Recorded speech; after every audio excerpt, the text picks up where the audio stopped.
अर्ध घंटारे बदली गला बीओ आत्महत्या धमक। जिला शिक्षा अधिकारी कार्यालय सम्मुख में आत्महत्या करने को धमक देउथिबा ब्लॉक शिक्षा अधिकारी हठात बदली गला मन।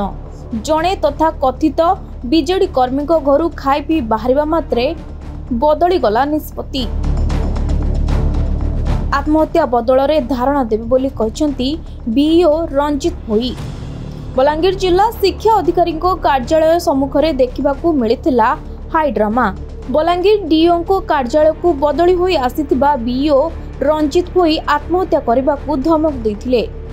देवगढ़ जिला रियामाल ब्लॉक रु बलांगीर बेलपड़ा डीओ कार्यालय को रंजित भोई बदली होइथिला।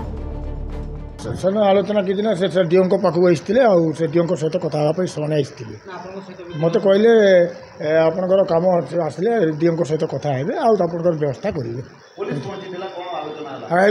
कि आलोचना है। पुलिस कहले आप प्रोब्लेम कौन बोले मोटे जॉइनिंग नहीं हबार ताल से मुझे डीओ पाखक आती आबार मानने है कहली तो कहले डीओ आसते तो आसीना डीओ आसिले सहित जोगाजोग करेंगे आ कथबार्ता समाधान करेंगे। हेले डीओ पोस्टिंग देउनथिले बोली रंजित भोई अभियोग करथिले। बेलपड़ार बीओ अभिनव मिश्र तांको जागा छाड़ू नाहंती। फଳରେ रंजित भोई 3 मास हेलाणी कार्य जोग दे पारुनथिले बोली कहिथिले। सेथिपई आत्महत्या करबा पई धमक देथिले। मात्र ऑफिसर होई आत्महत्या करबा प्रश्न रे मत बदलाइले अभियोगकारी बीओ।